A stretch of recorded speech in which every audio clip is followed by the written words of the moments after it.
नमस्कार, स्वागत है आपका डे न्यूज में और दिन भर की तमाम खबरों के साथ मैं हूं आरती सिंह। आगे बढ़ने से पहले आइए नजर डालते हैं आज की खास खबरों पर। 2 वोट से जीतकर मेयर बने राकेश कुमार। कांटे की टक्कर में नंद कुमार साह को किया पराजित। तिहरे प्रयास में आखिर बन ही गए मेयर।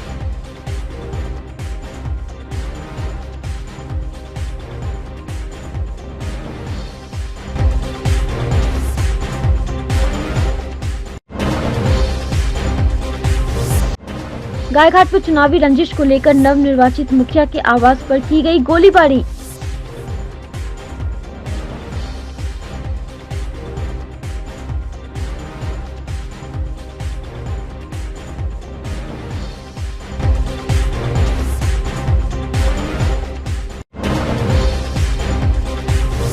और मुख्यालय के आदेश पर सूबे के सभी जिलों में एक साथ की गई छापेमारी।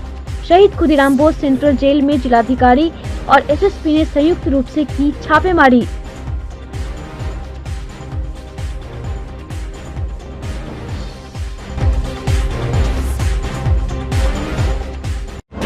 ये थी सुर्खियां और अब खबरें विस्तार से। कांटे की टक्कर में राकेश कुमार पिंटू जिले के मेयर बन गए। शनिवार को हुए चुनाव में उन्होंने नंद कुमार साह को 2 वोट से हरा दिया। चुनाव में राकेश कुमार को 24 और नंद कुमार साह को 22 वोट मिले और 1 वोट रद्द कर दिया गया। दरअसल कुल 49 वार्ड पार्षदों में से संजीव चौहान के निधन के कारण 48 पार्षदों को महापौर का चुनाव करना था। बीमार होने के कारण वार्ड 5 की पार्षद सीमा कुमारी मतदान में हिस्सा नहीं ले सकी। इसके बाद कुल 47 पार्षदों ने चुनाव में हिस्सा लिया। परिणाम की घोषणा करते हुए निर्वाची पदाधिकारी डीएम प्रणव कुमार ने कहा कि गुप्त मतदान से चुनाव कराया गया। इसमें राकेश कुमार पिंटू 2 वोटों से विजयी हुए। इधर मेयर राकेश कुमार पिंटू ने कहा कि 5 माह का ही कार्यकाल बचा है, कम समय के बाद भी विकास कार्य करूंगा। शहर को जलजमाव से मुक्त करना प्राथमिकता होगी। उधर पराजित हुए नंद कुमार शाह ने कहा कि पार्षदों का निर्णय स्वीकार है, यह हार या जीत नहीं, मतदाता का निर्णय है। देखिए जो है तो है, और ये जीत जो है ये विकास के लिए जीत हुई है और आगे उम्मीद है कि पिंटू जी इस पे खड़ा उतरेंगे।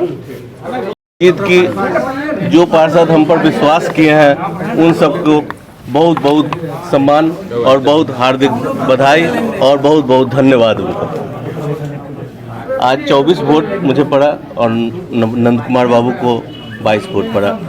बड़ी चुनौती है, काफी कम समय है और जी बहुत बड़ी चुनौती है, क्योंकि 4.5 साल जो कुछ नहीं हुआ वो मेरे पास 6 महीने में करने के लिए है।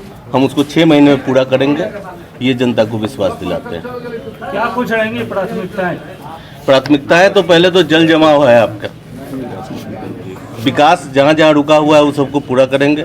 जैसे स्मार्ट सिटी में बहुत सारी योजनाएं अभी ठप पड़ी हुई है, उसको तेजी लाने का काम करेंगे। ये मतदाताओं का निर्णय है और इसमें पार्षद मतदाता शहर को किस विकास की ओर ले जाना चाहते हैं, विकास के लिए किस दिशा की ओर ले जाना चाहते हैं, उनका निर्णय है, पार्षदों का निर्णय है और उनका निर्णय सर्वोपरि है, क्योंकि उनको मताधिकार है और उन्होंने अपना मत का प्रयोग किया। और लोकतंत्र में बहुमत से चुने जाते हैं सभी पदों पर लोग, और आज भी चुने गए। श्री राकेश पे थे आप, पहले 1 माह तो इस बार 2 माह। हाँ, तो चलता रहता है चुनावी प्रक्रिया में, वो मतदाताओं का अधिकार है, अब किसी को जबरदस्ती तो कर नहीं सकते। इसीलिए मतदाताओं ने अपने अधिकार का प्रयोग किया और राकेश जी को उन्होंने चुना अपना मुख्य पार्षद तो पदाधिकारी। आपसे पहले मदारी पर कुछ आरोप लगाए थे। अच्छा, वो होगा, अब वो बाद में खरीद फरोख्त की भी कुछ बात है। अब आज उस पर चर्चा अभी नहीं करूँगा। हाँ, अभी अब महापौर जी का है। आज नगर निगम मुजफ्फरपुर के मेयर का चुनाव निर्धारित था। इस चुनाव में अभी वर्तमान में कुल 47 वार्ड पार्षदों ने अपने मताधिकार का प्रयोग किया, जिसमें से 1 मत जो है वो इनवैलिड था। 46 कुल विधिमान्य मत थे जिनकी मतगणना कराई गई। 2 अभ्यर्थी इस पद के लिए कंटेस्ट कर रहे थे, एक नंद कुमार प्रसाद शाह, दूसरे राकेश कुमार। नंद कुमार प्रसाद शाह को 22 मत मिले जबकि राकेश कुमार को 24 मत मिले। इस प्रकार राकेश कुमार मुख्य पार्षद के पद पर नगर निगम मुजफ्फरपुर के लिए निर्वाचित घोषित किए गए। एक रद्द हुआ। हाँ, एक मत रद्द हुआ है, क्योंकि उस मत में जो निशान लगाना था वो क्लियर नहीं था, इसलिए उसे रद्द किया। 3 बार मुजफ्फरपुर के मेयर सुरेश कुमार के खिलाफ खड़े होने वाले वार्ड 3 के पार्षद राकेश कुमार पिंटू शनिवार को आखिर में मात्र 2 वोट से मेयर बन ही गए। मेयर बनने के बाद उनके समर्थकों ने विजय जुलूस निकाला और यह जुलूस सीधा पंकज मार्केट स्थित नगर विधायक विजेंद्र चौधरी के आवास पर पहुंचा, जहां नवनिर्वाचित मेयर राकेश कुमार पिंटू ने नगर विधायक विजेंद्र चौधरी से आशीर्वाद प्राप्त किया। इसके बाद यह काफिला उप मेयर मानमर्दन शुक्ला के आवास पर पहुंचा, जहां भाजपा जिलाध्यक्ष रंजन कुमार सहित जिले के कई नेताओं ने उन्हें शुभकामनाएं दी। पूर्व मंत्री सुरेश कुमार ने भी राकेश कुमार पिंटू को शुभकामना देते हुए कहा कि जो काम 4.5 सालों में नहीं हुआ वह 6 महीने में अगर कर दे तो उनकी शुभकामनाएं उनके साथ हैं। कि जो भी मेयर बने हैं सब लोग कहीं ना कहीं हम लोगों से जुड़े ही हुए हैं। ऐसा नहीं है कि कोई किसी गुट और बाजी की बात नहीं है, हमसे जुड़े ही हुए हैं लोग। और मैं शुभकामना उनको देता हूं कि यह शहर का अगला चुनाव 4-5 महीने के बाद होना है। 5 महीना में कुछ ऐसा काम कर के जाइए जो ये शहर जिस बदहाली की स्थिति से गुजर रहा है उसको खुशहाली में परिणत कीजिए। शहर का पॉल्यूशन रेशियो इतना है कि लोग दम घुट रहा है, बीमारी पड़ रहा है, डेंगू हो रहा है, तरह तरह की बीमारियां फैल रही है।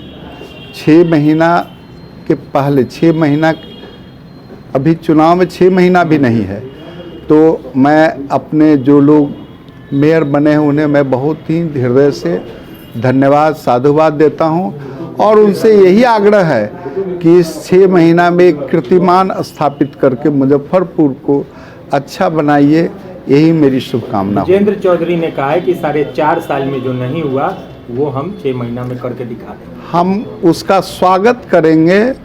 अगर वो अभी विधायक हैं, हमने 3.5 साल में 2400 करोड़ रुपया यहाँ ला के रख दिया है और ये 4.5 महीना में उस काम को करवा देंगे तो मैं उनको तहे दिल से स्वागत करूंगा। 19 रुपये के बंडल बांट के लिए तो मेयर का चुनाव मैं इस बात पर कुछ नहीं कहूँगा, मैं तो यही कहूँगा कि मेयर और हमारे जो अभी विधायक हैं, मेरे लाए हुए पैसा जिसका कार्य चल रहा है और ज़रूरत होगी तो और पैसा केंद्र से हम ला देंगे, काम करके दिखाएं, यही मेरा सबसे बड़ा उनका हमारा आग्रह होगा और ये अचीवमेंट मुजफ्फरपुर उनको धन्यवाद देगा।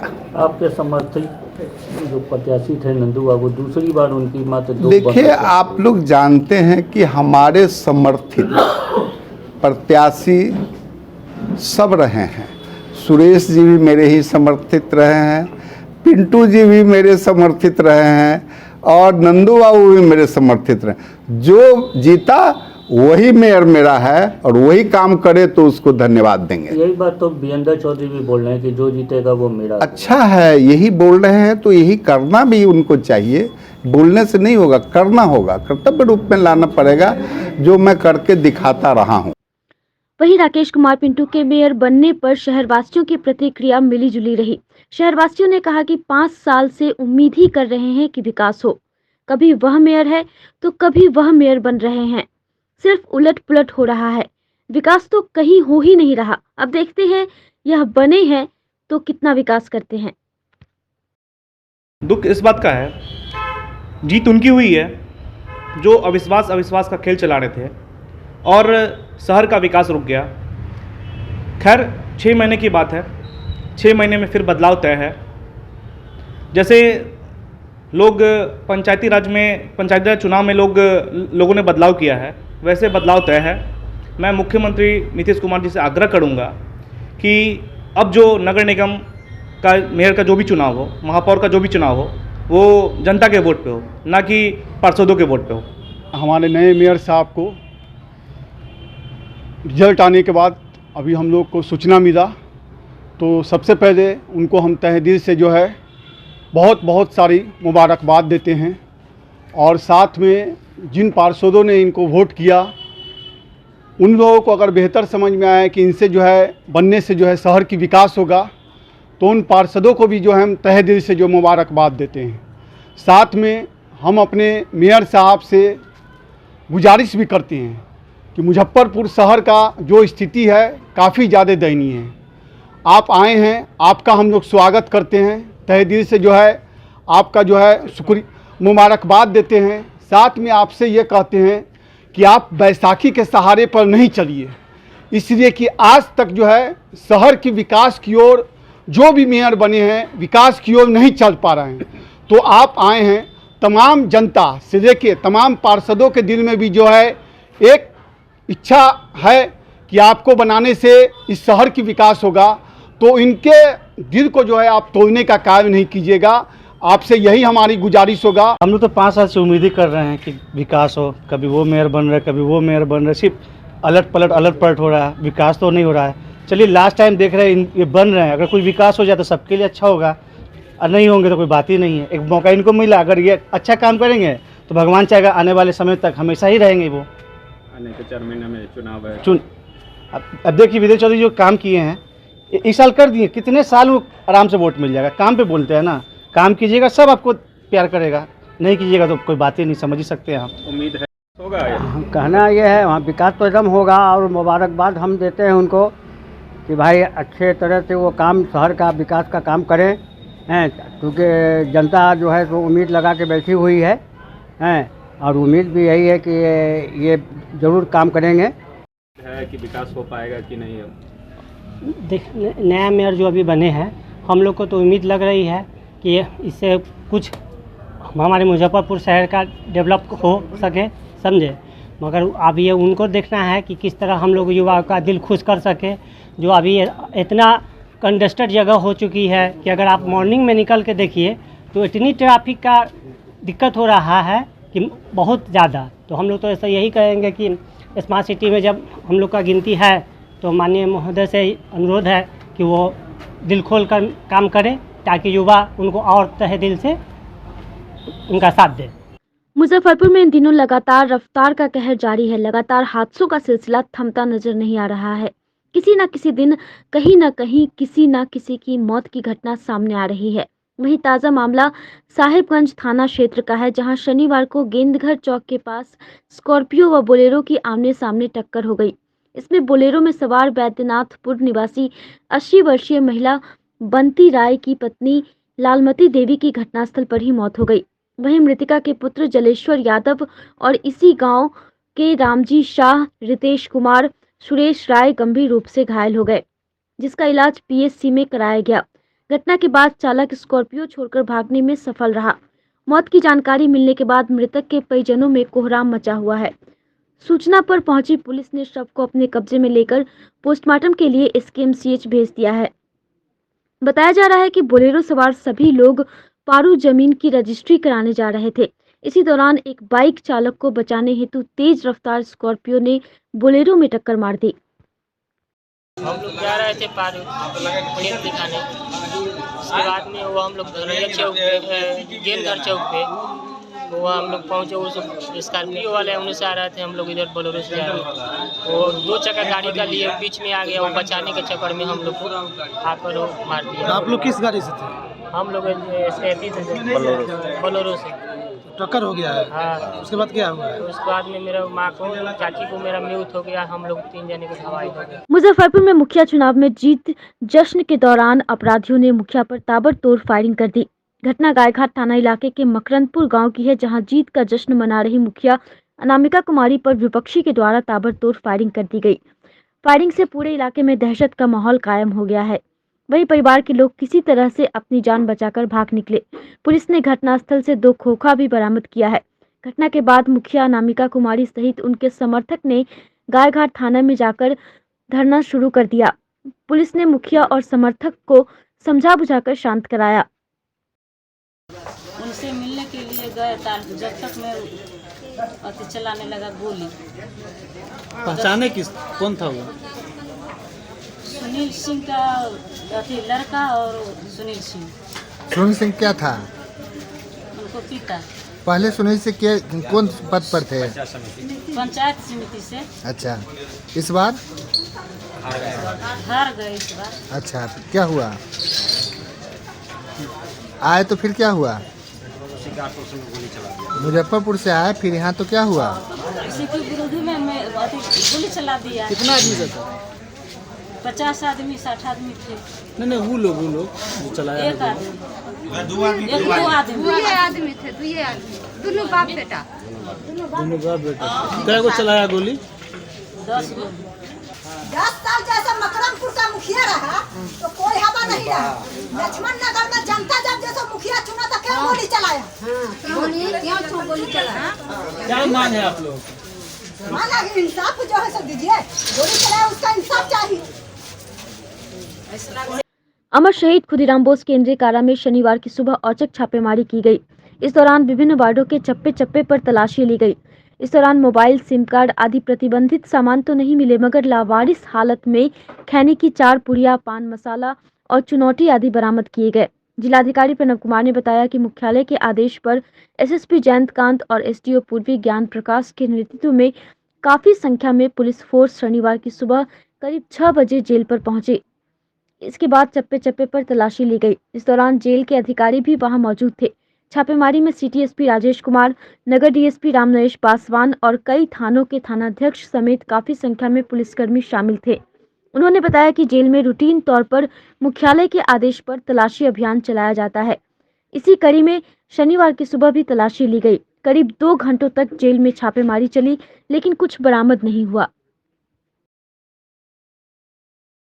सुबह मेरे और एसएसपी के नेतृत्व में जेल में केंद्रीय कारा में छापेमारी की गई है और ये एक निरंतर चलने वाली इंस्पेक्शन प्रक्रिया है, जिसमें लगातार बीच बीच में हम लोग रैंडम तरीके पर बिना किसी पूर्व सूचना के छापेमारी कराई जाती है और जितने भी खंड हैं उन सभी खंडों की सघन छापेमारी की गई है। सुबह 6 बजे से लेकर के 8:30 बजे तक ये छापेमारी सुनिश्चित कराई गई है। कोई विशेष आपत्तिजनक सामान प्राप्त नहीं हुआ है और जो चीज़ें हम लोग लगातार कार्रवाई कर रहे हैं कि जेल में शांति सुरक्षा बहाल रहे। मुजफ्फरपुर समेत कई जिलों में जहरीली शराब से हुई मौत के बाद शासन की सख्ती बढ़ी तो नशेड़ी बंदियों से जेल ओवरलोड हो गया।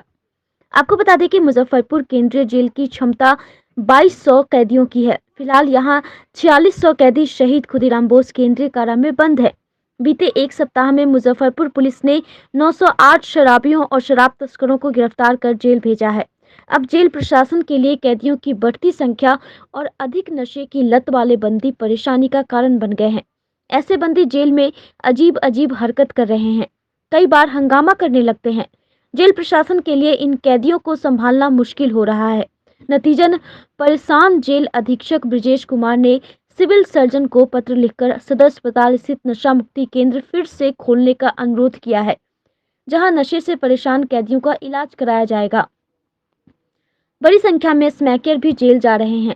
इन्हें हर शाम स्मैक चाहिए जो मिल नहीं पाता, फिर वे अजीब हरकतें करने लगते हैं। शहीद खुदीराम बोस केंद्रीय कारा के अधीक्षक ब्रिजेश कुमार के अनुसार जेल के डॉक्टर फिलहाल किसी तरह ऐसे बंदियों को संभालने का प्रयास कर रहे हैं, लेकिन संख्या काफी ज्यादा रहने और गंभीर स्थिति के कारण सिविल सर्जन से नशा मुक्ति केंद्र अविलंब चालू करने का अनुरोध किया गया। वहां रखकर इलाज करने से ऐसे लोगों में सुधार तेजी से आता है। इसीलिए यदि इन बंदियों का सदर अस्पताल में इलाज होगा तो संभव है कि स्वस्थ होने पर इनकी आदत में सुधार हो। पूरे मामले को लेकर civil surgeon doctor Vinay Kumar का कहना है कि जेल प्रशासन से नशा मुक्ति केंद्र खोलने के लिए पत्र मिला है। पूर्व में भी उनका पत्र आया था। जल्द ही सदर अस्पताल में बंद नशा मुक्ति केंद्र को चालू कर दिया जाएगा। की जितनी कैपेसिटी है उससे ज़्यादा है और अब जाके वहाँ पे नशेड़ियों की भी संख्या लगातार बढ़ती जा रही है। उसको लेके क्या पत्र जारी किया? देखिए, वहाँ के अधीक्षक ने, जेल अधीक्षक ने एक पत्र भेजा है कि सदर अस्पताल में फिर से नशा मुक्ति केंद्र को चालू किया जाए। तो मैंने इसके संदर्भ में उपाधीक्षक को निर्देश दिया है कि आप जल्द से जल्द वहाँ जो है पुनः नशा मुक्ति केंद्र के संचालन की व्यवस्था करवा दें, ताकि अगर इस तरह का कोई केस आता है तो हम लोग उसका इलाज कर सकें और बहुत जल्द ही मुझे लगता है 2-3 दिनों के अंदर चालू हो जाएगा। जिले में प्रदूषण का ग्राफ दिन प्रतिदिन बढ़ता ही जा रहा है। हवा में घुला प्रदूषण का जहर लोगों को कई बीमारियों का निमंत्रण दे रहा है। प्रदूषण से दमे का अटैक भी बढ़ गया है। एसकेएमसीएच से लेकर निजी अस्पतालों तक सांस के मरीज लगातार पहुंच रहे हैं। पिछले 1 महीने में एसकेएमसीएच में साइनस के लक्षण वाले मरीज 40% बढ़ गए हैं। निजी अस्पताल और डॉक्टरों के पास भी ऐसे मरीज पहुंच रहे हैं। वहीं सिविल सर्जन विनय कुमार शर्मा का कहना है कि सड़क पर उड़ रही धूल हवा से सीधे नाक में पहुंच जा रही है।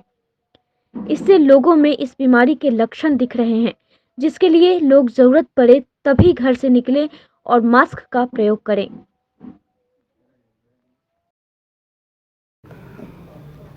ये तो पहली बात है कि ये तो पूरे पर्यावरण से संबंधित समस्या है। ये सीधे अस्पताल हम लोग कुछ नहीं कर सकते हैं बहुत ज़्यादा इसके मामले में।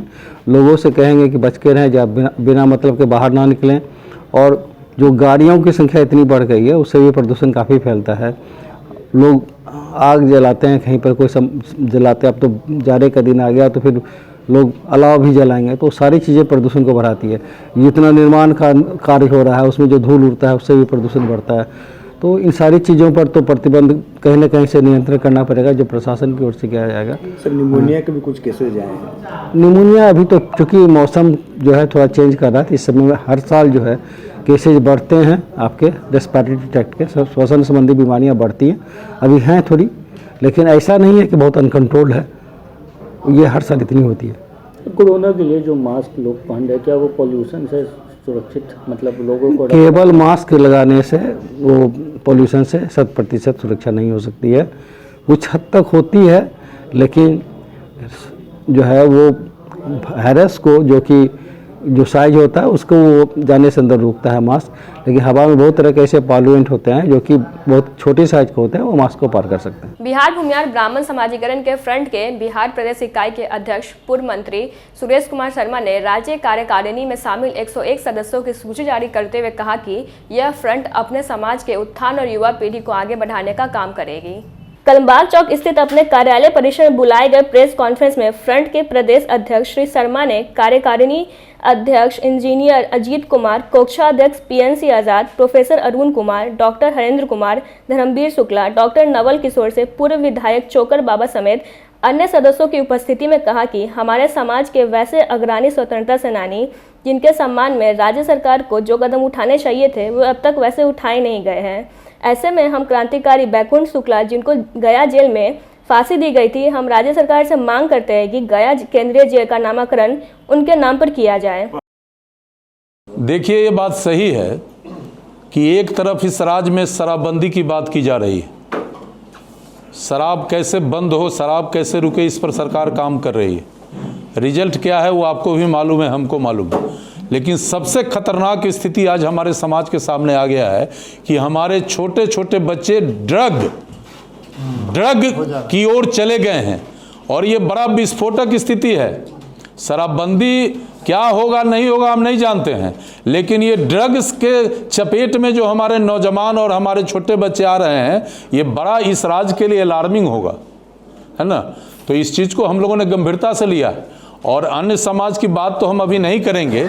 हम जिस समाज से आते हैं, हम अपने लोगों को जरूर अलर्ट करेंगे कि अपने बच्चों को ऐसे गलत रास्ते से जाने से रोकिए। और आप अगर संभव आपको हो तो समाज के अन्य वर्ग के लोगों को भी इससे अलर्ट करिए, क्योंकि अभी आम तौर पर देख रहे हैं कि चरस, अफीम, व्हाइटनर, कफ सिरप जैसे, उसके बाद इंजेक्शन जैसे लगातार बच्चों में ये कुरीति बढ़ा है। ये बड़ा अलार्मिंग है। और शराबबंदी हमारा कोई उद्देश्य नहीं है, लेकिन नशा मुक्त हमारा बिहार हो, नशा मुक्त हमारा समाज हो, ये जरूर हमारे एजेंडा में है। लेकिन ये शराबबंदी तो बात तो जरूर हो रही है। अब कल शपथ दिलाया गया पूरे राज्य में, जब शराबबंदी है तो शपथ किस बात का भाई? यह भूमिहार ब्राह्मण सामाजिक फ्रंट का विधिवत घोषणा की गई है। यह फ्रंट 1 साल से पूरे बिहार में काम कर रहा था, ऑर्गेनाइजेशन बनाया जा रहा था, जिसकी घोषणा आज हुई है। और यह फ्रंट सामाजिक तौर पर अपना संगठन पूरे बिहार राज्य से लेकर के और पंचायत तक इस फ्रंट का संगठन तैयार होगा और इस फ्रंट जो हमारा अतीत रहा है गौरवशाली, उसको कायम करने में यह फ्रंट अपनी भूमिका अदा करेगा। हम चाहेंगे कि यह फ्रंट सामाजिक तौर से कृषि क्षेत्र में और कृषि पर आधारित उद्योग के क्षेत्र में यह फ्रंट का काम रहेगा कि वो उसमें बढ़ावे, उससे जुड़े।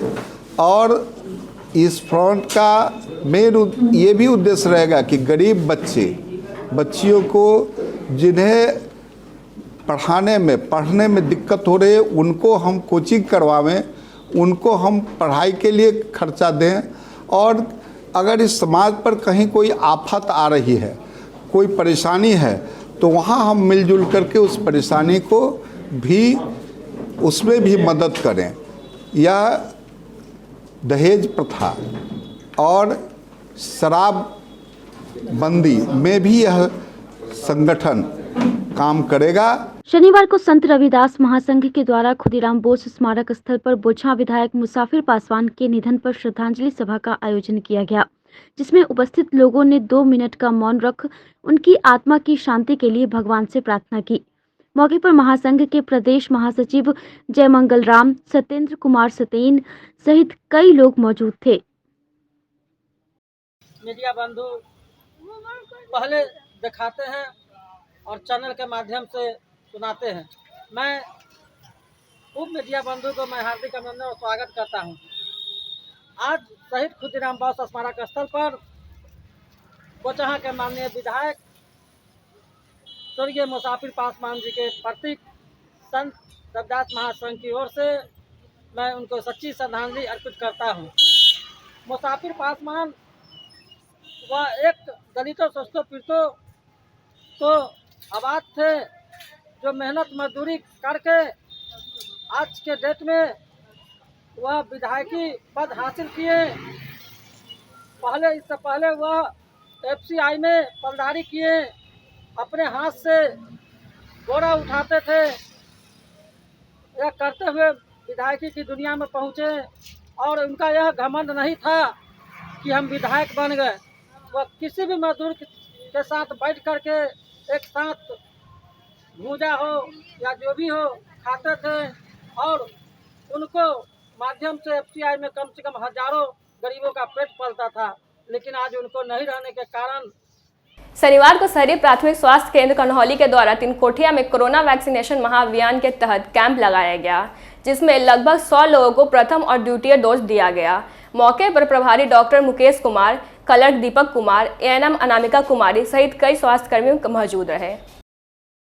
सर्जन सर के आदेश के अनुसार हम लोग को बताया गया था कि आज के डेट में 27/11/2000 आज के डेट में कि पूरा जगह महाअभियान करना है कोरोना वैक्सीनेशन का। तो आज हम लोग ने वार्ड 42 में जोहरा अपार्टमेंट में हम लोग कोरोना वैक्सीनेशन का कैंप लगाया गया है, जिसमें अभी तक 100 मरीज को और मतलब कि प्रथम डोज और द्वितीय डोज का वैक्सीनेशन हो चुका है। गौशाला रोड स्थित एक निजी विद्यालय के परिसर में चल रहे 3 दिवसीय बिहार राज्य जूनियर बास्केटबॉल चैंपियनशिप प्रतियोगिता के दूसरे दिन शनिवार को बालिका वर्ग में मुजफ्फरपुर ने मुंगेर को 18-2 से पराजित किया। सृष्टि ने 16 अंक बनाए। आरा और मुंगेर के मैच में आरा ने मुंगेर को 23-6 से हराया। भागलपुर और मुजफ्फरपुर के मैच में भागलपुर 18-14 से विजयी रही। गया और जहानाबाद के मैच में गया 14-2 से विजयी हुई। वहीं पटना और जहानाबाद में पटना ने जहानाबाद को 11-6 से हराया।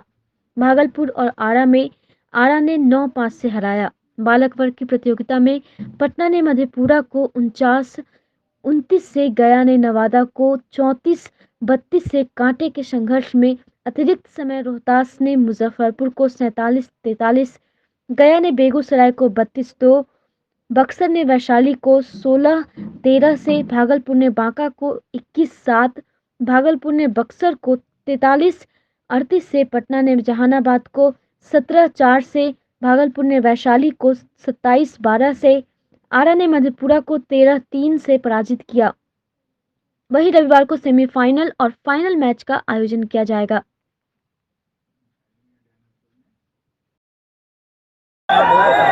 मैच का दूसरा दिन है इस टूर्नामेंट का और इसमें आज कुल 28 मैच खेले जाएंगे, जो अभी तक 17 मैच हुए हैं, 11 मैच अभी और बाकी है। और कल सेमीफाइनल, क्वार्टर फाइनल और फाइनल होगा। पहले क्वार्टर फाइनल, फिर सेमीफाइनल, फिर फाइनल मैच।